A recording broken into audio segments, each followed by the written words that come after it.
what's up guys? I'm doing a race recap on Ironman World Championships that I did 2 months ago. Normally race recaps you do, right after the race. I'm doing this 2 months later. I have some time to think about this. No, but seriously, I just wanted to put this out there just for me, kind of like a time capsule thing to look back on like a year from now, 2 years from now. Just look where I was at as an athlete, as a triathlete, and see how much I progressed. But that being said, if you watched my last video, or if you have never watched the video, I should say, my name is Michael Era. I am a triathlete and age grouper in the 25 to 29. As of 2025, 2026, I'll be in the 30 to 34. But yeah, if you watched my last video, I had talked about some heart issues I was having. I was having heart palpitations leading up to the race, actually leading up to Ironman Texas too. But they got a little worse over the summer, so I wanted to get those checked out. I will say I narrowed it down. I was taking way too much caffeine. I abused energy drinks. I'll admit that right now. I was probably drinking one or two a day, plus coffee in the morning. I was roughly around 300, anywhere from 300 to 600 milligrams or more of caffeine a day. So if you use a lot of caffeine, let this be your sign to cut back a little bit. But yeah, so I ended up getting an EKG done prior to the race. It came back abnormal, so then they wanted to send me get an echocardiogram, so I got that. They did find my heart is slightly enlarged. I got an athlete's heart. That's what they call it. And then I have some other issue, but it's nothing to worry about right now, maybe when I'm older. But I was born with it, so thanks, Mom and Dad. No, I'm just kidding. But yeah, so I got the echo done. I was cleared to race. The cardiologist said, you're good to go. We still want you to get this MRI though.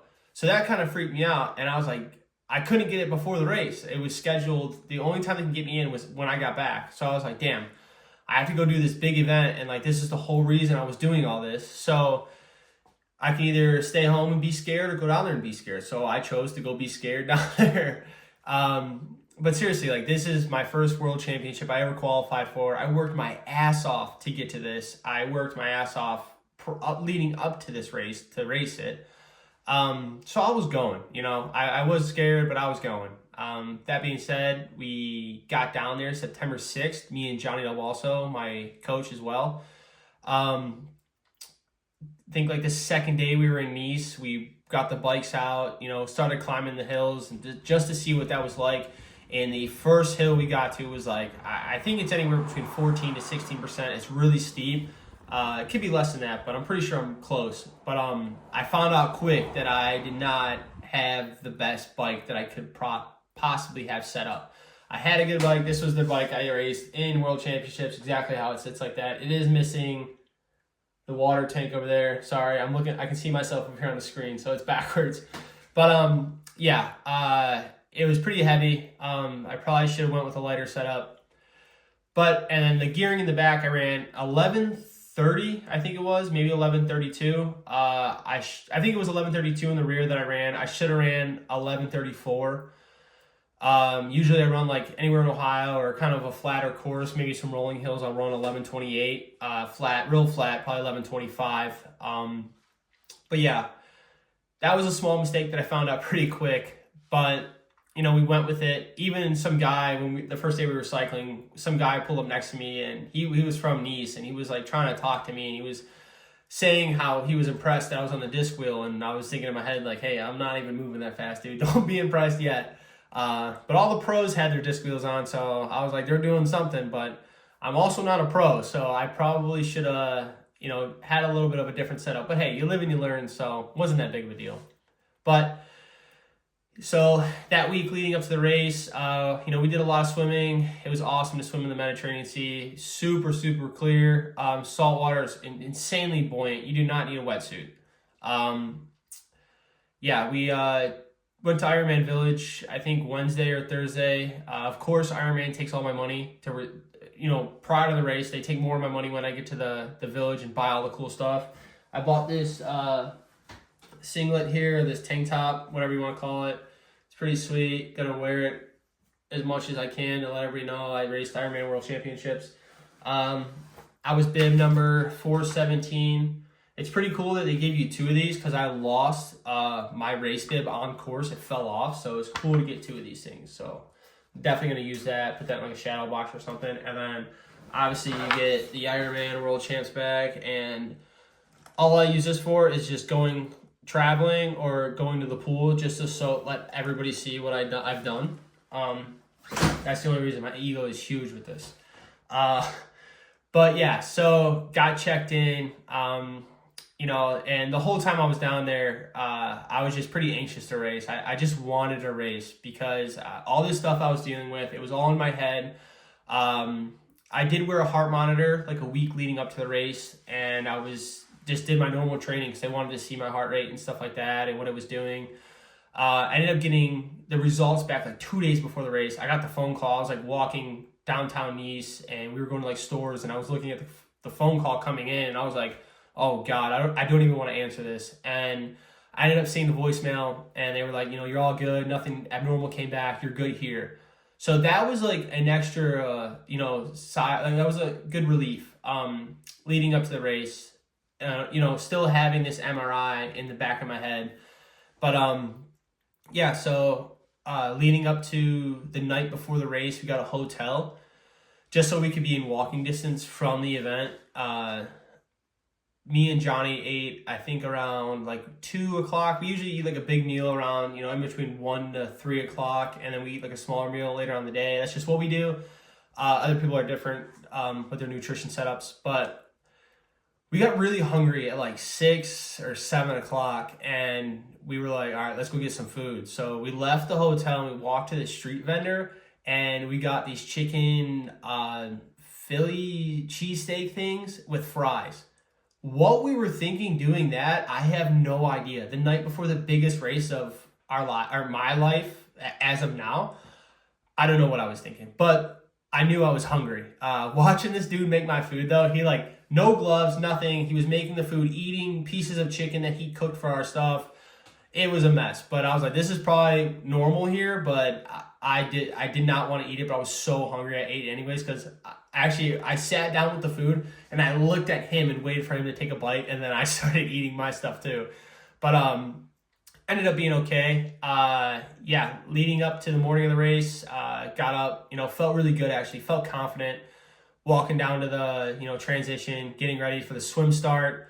What they did different, what I wasn't ready for, is they lined us up in our age group, which normally happens. Actually, you actually go by swim start or swim time at some of these events, the hold up times where you'll think you'll be at the swim. Ours were different. It was like your entire age group. So our entire age group entered the water. And I was like ready to start my watch as soon as I was stepping off the beach. And I looked, and then the black roca buoys were way up there. So they had to swim out, which was kind of nice because I was able to get my goggles, put some water in there, get a couple swim strokes in before the race started. And we had to sit there and tread water for like what felt like 10 minutes, but it was probably anywhere between 3 to 5 minutes. And then the gun went off, or the horn, I forget what it was. Then they released us. So it was a mass start. It was like a little over 200 of us, which if there's anybody watching this that has done triathlon for a long time, they're probably laughing at me because Ironmans used to be just a big mass start with thousands of athletes. It used to be insane looking. So they're probably laughing at me right now. But this was my first mass start like this. So it was pretty hectic. So the swim course was like an M. And every right turn we made, any turn we made, we would just bottleneck back up. And even during the swim, we're all so close in speed. Some of us are mid-pack swimmers. So we're just swimming on top of each other. The whole time I was thinking in my head, damn, this is a hectic swim. And anytime, like I said, we made a turn, we would just right back up to each other and just really close on top of each other. I'm trying not to get kicked in the face. I'm getting hit by arms. It was a rough swim. But I ended up doing my best swim. It was a PR swim. It was a 108 for me. I was super proud of that coming out of the water. Got through transition. I might butcher these times, but I'll throw up all the real times up there on the screen. But got through T1 and got on the bike, and I knew what I was in for. So got cruising on the bike, got to climbing. I got to mile 20, I think it is, exactly where me and Johnny cycled the one day, right by this waterfall.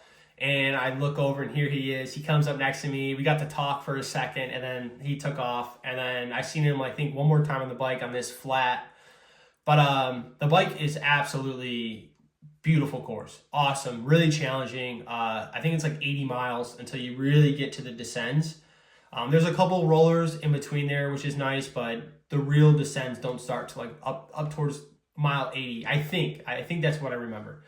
But like I said, it was 2 months ago. This is why you do these, right after the race. But yeah, so I came around a turn and I'm just in my head like, where are the descents at? And then I came to the arches and these awesome, beautiful arches that everybody loves to go through. I was so happy to start descending through there. What I did realize was a lot of people are scared to descend. Having a motocross background, I think it helped me. Like, I was pedaling into these descents, so I wasn't scared to, bomb some hills. But, if you go over any of these hills and the only thing that's blocking you from going over is like this little cinder block that's like this tall, there's nothing going to stop you. And if you go over, you're dead. It's not like a long hill, it's a cliff. And I think it was like 8,200 feet to the top. So, yeah, you're going to die probably. So making the descents back down to the course, prior to the descents, I realized that I made a mistake with the bottle setup on my bike. I think I mentioned that before. It was a little too heavy. So my plan was to, use a bottle, ditch it at each aid station. And usually aid stations are like 10 miles apart.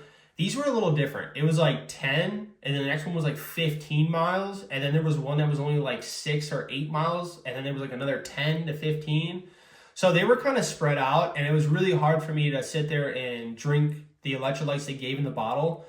I didn't know how to conserve it. So I had that issue a little bit. Just something to look back on for, maybe a next time. They do give you like a frame sticker, but I didn't put the frame sticker on the bike. For the aid stations. But yeah, so I was having a little bit of trouble, remembering where each aid station was and how much I could drink of the bottle. And there was one time where I missed a bottle. I tried to grab it. Like, she had a bottle on. I was coming for the bottle. She swapped it last second for like a granola bar or something. And I was like, what are you doing? I was so mad. Not at her, but just of the situation. I literally had to stop on the bike, pedal back to her, grab a bottle, and then take back off because I needed it. I literally have ditched all my bottles at this point, and I don't have anything to drink but my frame or the container up front that's integrated onto my bike. So I was like, I don't have a choice. I need these electrolytes. So I had to go back and get those, which also they didn't really film to the top completely, which it's probably really hard because on this course, that's what everybody's plan probably was to exchange bottles as you're going through, each aid station to keep the weight down on the bike for the climbs. But so back to the descents, I realized really fast that a lot of people are afraid to descend. Like, so many people motored past me on the hills, like just absolutely flying past me. I remember I looked down at my watts and it's like I'm at like 270 and I'm like, I can't go anywhere. Like, see ya. I can't keep up with that. And I seen people with 1x setups and just absolute monsters, just crazy climbers out there. But yeah, I did catch a lot of people on the descents because I was not afraid of it. And me and Johnny rode those descents like 2 or 3 times prior to the race. Really smart idea. I mean, that sounds like a given, but I did talk to some people on course and that was their first time on the course that day ever. So it was nice to have that in my back pocket, knowing the descents. But yeah, got through the bike with a couple mistakes with weight issues, and I'm like 185, 190, so pretty heavy. So yeah, it was hard for me to climb up those hills, but going through the descent, I'm flying through those. Got done with the bike, got off the bike. I felt way better than I did in Texas. My feet didn't hurt that much. Got through T2 relatively fast, got onto the run. The run was a 4-lap course. Got going with that. First lap, Christian Blumenfeld, I heard Casper Stones winning the Ironman. And then as I came out of transition, because the finish line is right next to transition, as I was coming out, I seen Christian, Gustav, a couple other pros. It was cool to see those guys going through. And then, I was on my own run, locking into the marathon because it is tough to do 2.4 miles, 112 miles, and then you're starting a marathon. It is so, it messes with your mind so much to start those marathons. But yeah, so, it was a 4-lap course, so I really just took it as like, just knock off each lap. And started off pretty good, 8-something minute pace. I forget where I started at. I will throw the whole thing up there on my Strava of my paces. But yeah, just got through, each lap of the race, getting to each aid station. There was a point on the way out that you'd get to the last aid station, and there was like this loop that you had to do to come back, and it was so quiet over there. Like you're away from the crowds. There's no aid stations. There's nothing. It's just like 1.5 to 2 miles. So you get back to the next one, and that was the hardest part of the run course, I would say. It was just because it was quiet. Everybody's suffering. It's really tough, and no one's cheering over there. Everybody's quiet. You just hear footsteps and heavy breathing, and probably a bunch of people thinking like, "What the fuck are we doing?" At least that's what I was thinking. But as I was running, I was thinking in the back of my head about the heart situation and stuff like that. And I literally said this out loud to myself. I sat there and said, as I'm running, I said, if something happens, you're not going to know, and you're just going to drop and you won't know. So just keep going. And that's what I said. And honestly, it helped me get through the race. It took away, how scared I was, and I just kept going. Yeah, and got to like the 3rd lap of the run, and I was walking the aid stations at this point. It helps to get all your nutrition in that way. And as I started at one of the last aid stations before the finish line, I felt a tap on my shoulder, and there was Johnny again. And he said something like, "These are so fucking hard, dude." And I was like, "I know." And we were just running by each other for like a split second, and we exchanged a couple more things. And I told him good luck, and go get that finish line, because it was right there. I literally watched him go into the carpet, and it sucked because I had 6 more miles to go. So I was on mile 20 and had 1 more lap left. Got down to the end, 3 miles left, and the promenade kind of like bends. So like when you're at the turnaround point and you're running back towards the finish line, you could see the finish line lights. And every time I looked at that, it looked so far away, and I just had to look down straight and just muscle through it. Just literally survive. Just get to the next aid station. Just survive. And when you turn on to, you get to go to the finish line, you see everybody still going on their laps and everybody's cheering, and you get onto that carpet, like everything goes away. It is the best feeling ever. You run across that finish line and all that stuff goes away. And it's just a huge accomplishment. I was so happy that the day went as good as it did. PR swim. The bike, I really didn't know how to go at that with the hills. Like I've never had those kind of hills before. So I did the best I could on the bike that day, which I'm still happy about. I PR'd my run in the Ironman. I went sub 4, which that was a huge goal for me, because my other Ironman, I was supposed to go sub 4, like weights like a 340, and I went like a 405 or something. So this goal was like, hey, sub 4, just, screw any other time, just sub 4. And I did that. So I was happy with that. And then got through the finish line, got the medal that they give you here, which is pretty sweet. And then got my times on the back. Swim slow, bike slow, run slow. No, I'm just kidding. It was pretty sweet. There's something on the run. Oh, there you go. So I cleaned it off. Run 3:55. So yeah, I was pretty happy with that. Can't complain there.